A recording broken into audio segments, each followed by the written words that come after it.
King Charles III avoids victory lap of the Commonwealth.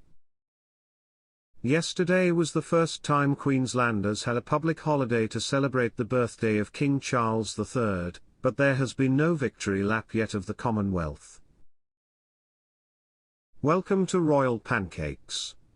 If you are new here, please don't forget to subscribe and click the notifications bell, so you don't miss any news about the British monarchy. Queenslanders took the day off work, not in recognition of their hard work, but to recognise the British monarch, who will most likely be sleeping through the public holiday. The first King's birthday public holiday in Queensland, which now commemorates King Charles III's birthday on the 19th of November, is another demonstration of our denial of choice.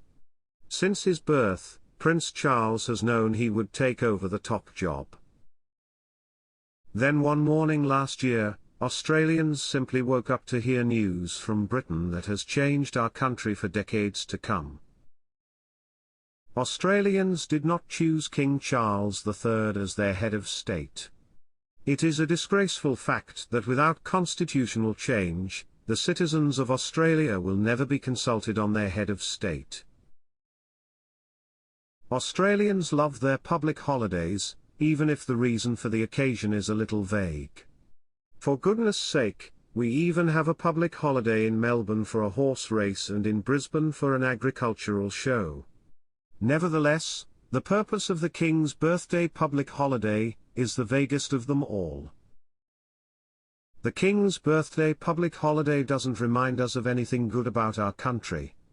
At worst, it tells us Australia's head of state gets the job by inheritance. The lack of any public activity around the King's birthday public holiday shows how the concept of monarchy is out of step with contemporary Australia. It's time for an Australian head of state to be not only one of us but also willing to turn up. King Charles III is King of Australia by birthright, and he has held that lofty position for over a year now, yet our King hasn't made the trip to visit us. In fact, he hasn't been to any of the Commonwealth nations which still call him their king and head of state. He's visited Germany, Romania and, within the last few days, he sipped champagne in France, but he hasn't found time for us. Prior to becoming our king, then Prince Charles only visited Australia 16 times. He's fast approaching his 75th birthday. He's had decades to travel down under to get an idea of who we are as a people and to truly understand who we are a nation. He's only managed around one visit every 5 years. Some of these were extended visits, such as his days at Geelong Grammar on exchange as a schoolboy, while others like the last visit in 2018 were for only a few days, yet we still call him King of Australia. It begs the question, does the monarchy take us for granted? It's time for an Australian to be our head of state and do the job full-time, rather than working from home at Windsor Castle where they can't even be bothered zooming into the office at least once a week. We are a unique multicultural country, and we need someone who understands how to embody us, to be the guardian of our constitution, to be a unifying symbol at home and someone we are proud to see representing us abroad. They should be elected on merit, not gifted the position by birthright. They should have the skills and work experience to do the job. The person should be one of us, responsible and accountable to us, and unwaveringly loyal to us and only us. And, they should be willing to turn up.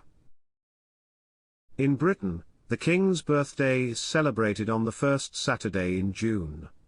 In New Zealand, it's the first Monday in June, and in Canada, it's in the middle of May.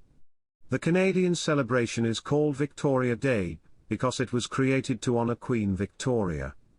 However, over the years the Canadian holiday has changed to include the reigning sovereign's birthday as well. The idea of two birthday celebrations was introduced 250 years ago. Earl Charles Spencer, brother of the late Princess Diana, stated former Queen Elizabeth II received a second multi-day celebration now, thanks to historical tradition.